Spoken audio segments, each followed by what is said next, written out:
Page 18, O Come All Ye Faithful. Very old melody. Very pretty though. Let's look it over. It's 2 pages long, although we have repeat signs and first to second endings, so it's going to be longer than 2 pages. But we only have 2 pages to deal with as far as learning it goes. Treble and bass clef, once flat in the key signature, so we're either in the key of F major or D minor. And we look at the end, at the bottom of page 19, it's here. That is an F major chord. I'm guessing we're in F major. I'll do the scales for F major and D minor, just because they have one flat in their key signature. I want to take it one hand at a time, make sure I understand what's going on in the hands. Now at the beginning they say 3 here. Cross over. In the fingering style that I use and teach, I won't cross over the hand cross over the thumb if I don't have to. Here, if I simply start with 3, 5 here, I can cover all those notes in one hand position. Here, and then 2, 4, 1, 3. I cover the whole introduction in this hand position. That's what I recommend. However, you're welcome to do the fingering in the book if you'd rather. I don't care. If you're going to do the fingering in the book for measure 3, and then it's going to be a 1. It's up to you, but I still prefer this. And then going on in measure 4, you have 1 beat rest to come down here. Reach up. Crossover, and then under. We are doing a little crossover here. That's all right, just here.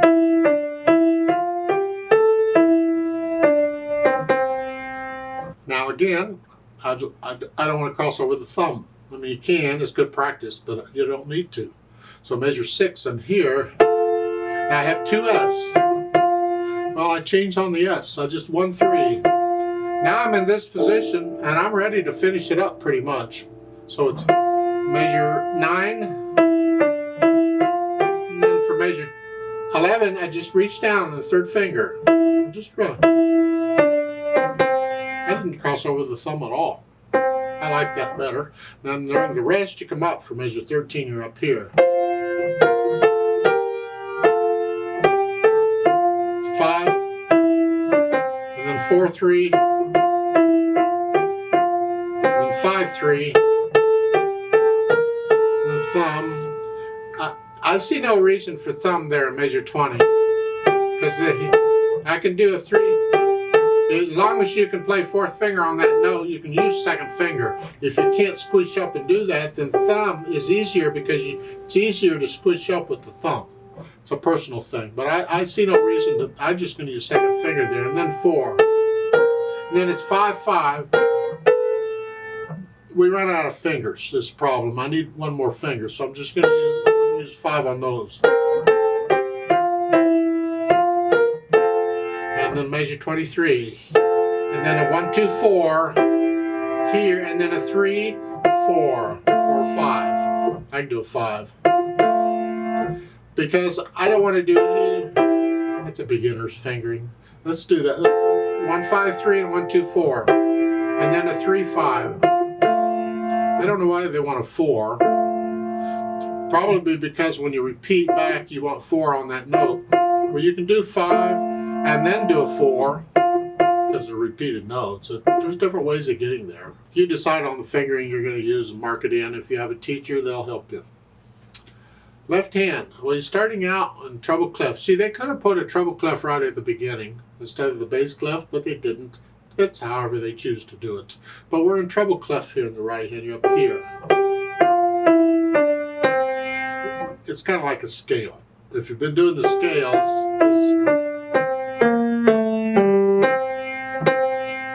it's okay. And then basically we have the chords. 2, 1, and 3, 1.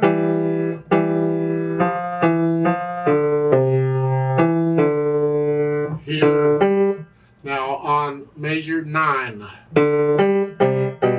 I would prefer not to use little finger for both of those, but I'm kind of forced into it in this case, so I'll just do it.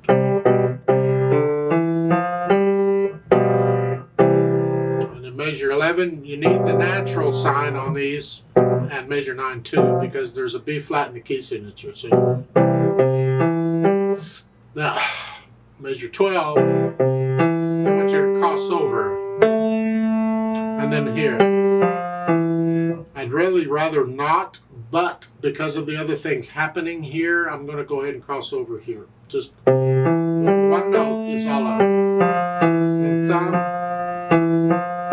So I can connect all these with the fingers, and that's really what I'm at. Now measure 21, it's a similar you had at the beginning, we're just an octave lower.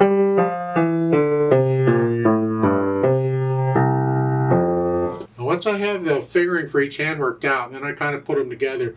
And again, I hesitate all over the place, I don't care. I'm just trying to understand which fingers are going down. Here at the beginning, I'm here. These. And here.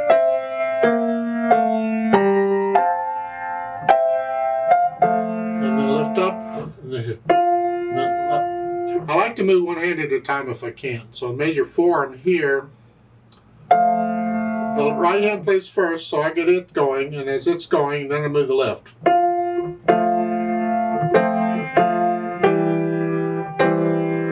I make sure I can go through the whole thing, get the hands working okay, and then I go back through it however many times it takes, and I work on the trouble spots and take out the hesitations, so it's a steady beat throughout the whole thing. And once I have that, then I think about the articulation. Here, it's the phrasing. It's very connected. You can lift up between the phrasing if you want. The pedal's going to cover a lot of it up. And you have a rest that helps you out at the bottom of page 18. That's a new phrase from 19. And you can lift up, lift up, lift up, lift up. I'm just lifting up, and I'm going quickly. It helps me to hear the phrasing if I speed it up. I do the melody. But lift up, it's like taking a breath. And the left hand, I suggest you just connect this left hand as best you can all the way through. And once I have the articulation under control, sort of, then I think about the dynamics. MP at the beginning is mezzo piano, sort of soft. And you have a hairpin to get louder. You're going to go up to, you can actually go on up to a moderately loud, a loud in there if you want.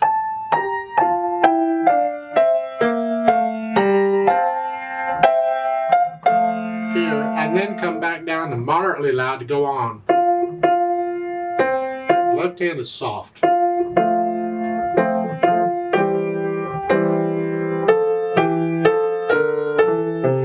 the idea? On measure 12, you're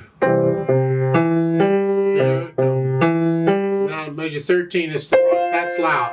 So don't get loud in the left hand, just come up.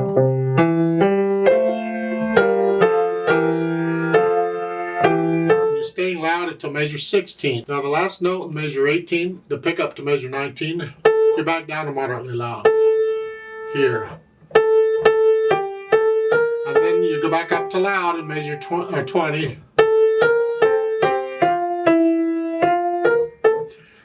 And it ends loud. Keep the left hand in the background pretty much. Speed, this is a majestic piece. Very proud.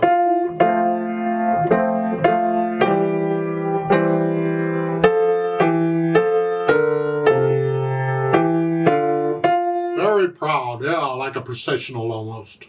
Then of course we need pedal.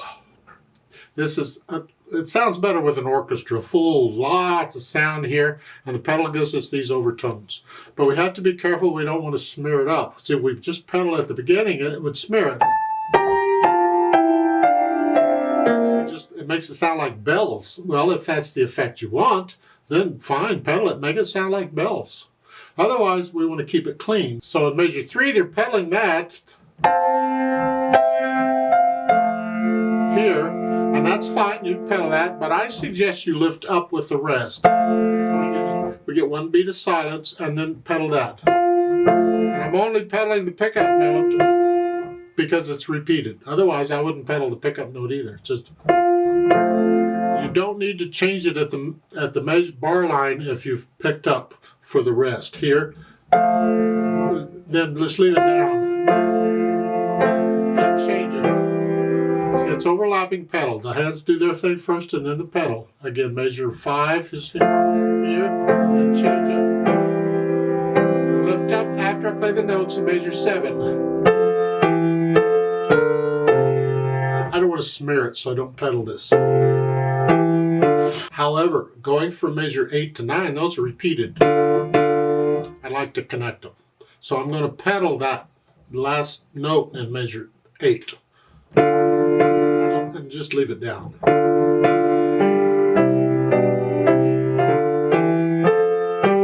You see that? That's sort of what I'm doing. Now in measure 12, I'm only going to pedal the first 3 beats. That's for the right hand. Now I'm going to lift up for the rest. So the last note is by itself. And then go on. Now you're going to legato pedal it. Don't pedal.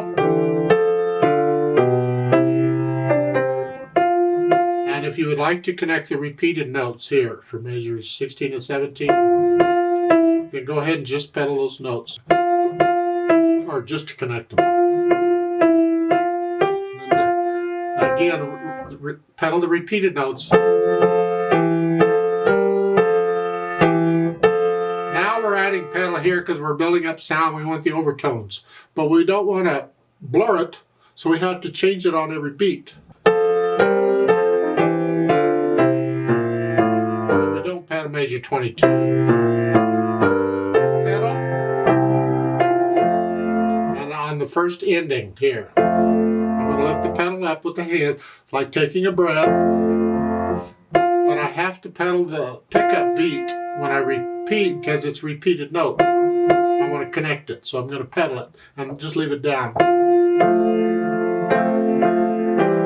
That's sort of the pedaling. I go through this kind of quick, but you can just listen carefully to the effect the pedal is having and just don't blur it up too much, but you decide on how you want to pedal it.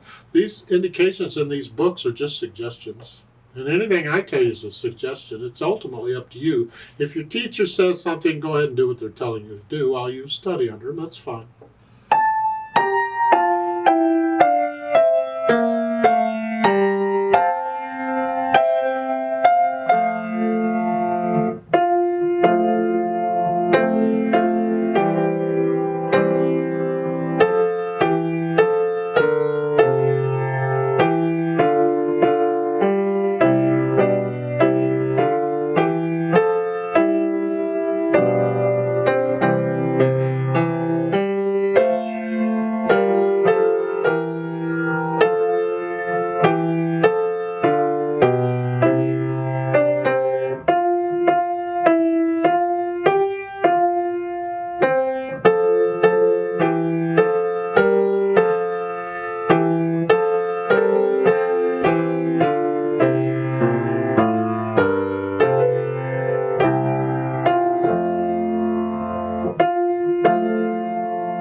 Please don't copy me on this.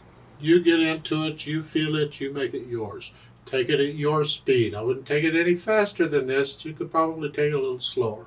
You experiment with the pedal and the dynamics and see how you feel it.